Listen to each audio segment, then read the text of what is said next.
Hello so നമ്മളിന്ന് ചെയ്യാൻ പോകുന്ന ഈ ഒരു ഐറ്റത്തിൻ്റെ പേരാണ് ഗുയി ഡക്ക്. നിങ്ങൾ ഒട്ടുമിക്ക പേരും ചിലപ്പോൾ ഇതിനെ പറ്റിയുള്ള റീൽസൊക്കെ ശ്രദ്ധിച്ചിട്ടുണ്ടായിരിക്കും.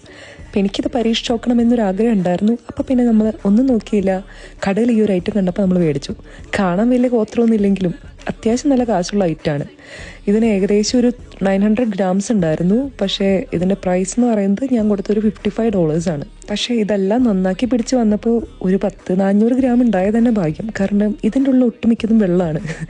അപ്പോൾ ഞാൻ പറഞ്ഞു വന്നത് ഈ ഒരു ഐറ്റത്തിൻ്റെ പ്രത്യേകത എന്ന് പറയുന്നത് ഇതൊരു ക്ലാമാണ്. ക്ലാംസ് എന്ന് പറഞ്ഞു കഴിഞ്ഞാൽ കക്കവർഗത്തിൽ പെടുന്നൊരു ഐറ്റമാണ്.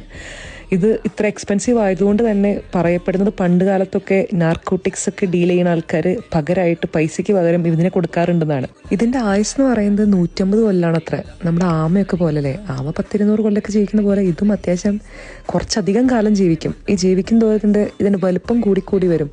ഏകദേശം 1 മീറ്ററോളം വലുപ്പം വരുന്നതാണ് പറയപ്പെടുന്നത്. അപ്പോൾ പിന്നെ നമുക്കിനി ഇതിൻ്റെ ടേസ്റ്റിലോട്ട് കിടന്നാലോ.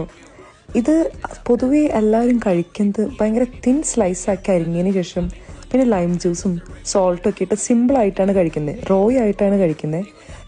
ഒരൈറ്റം പച്ചയ്ക്ക് തിന്നാൻ ശ്രമിക്കുന്നേക്കാളും മുന്നേ ഞാൻ വിചാരിച്ചു വന്നാൽ പിന്നെ നമുക്ക് നമ്മുടെ ഇന്ത്യൻ സ്റ്റൈലിലൊന്ന് കറി വെച്ച് നോക്കാം എന്ന് വിചാരിച്ചിട്ടാണ് നമ്മൾ റോസ്റ്റ് ചെയ്തെടുത്തത്. ഇത് പക്ഷേ നമ്മുടെ കൂന്തലൊക്കെ പോലെ ഭയങ്കര റബ്ബറി ആയിപ്പോയി. എനിക്ക് തോന്നുന്നു ഇതിന് വേവ് വേണ്ട, അതുകൊണ്ടായിരിക്കും എല്ലാവരും ഇതിനെ പച്ചയ്ക്ക് കഴിക്കണേന്നാണ്. ഇതിൻ്റെ ടേസ്റ്റ് എന്ന് പറഞ്ഞു കഴിഞ്ഞാൽ ശരിക്കും നമ്മുടെ കക്കറിച്ചിയുടെ ടേസ്റ്റാണ്. അപ്പോൾ ഇന്നത്തെ വീഡിയോ അത്രേ ഉള്ളൂ. ഇനി ഇതുപോലത്തെ ഒരുപാട് അണ്ടർ റേറ്റഡ് ഫുഡ്സ് ട്രൈ ചെയ്ത് കാണണമെങ്കിൽ എൻ്റെ ഈ പേജ് ഫോളോ ചെയ്യുക. അപ്പം ഇനി അടുത്ത വീഡിയോയിൽ കാണാം. എല്ലാവർക്കും ബൈ ബൈ.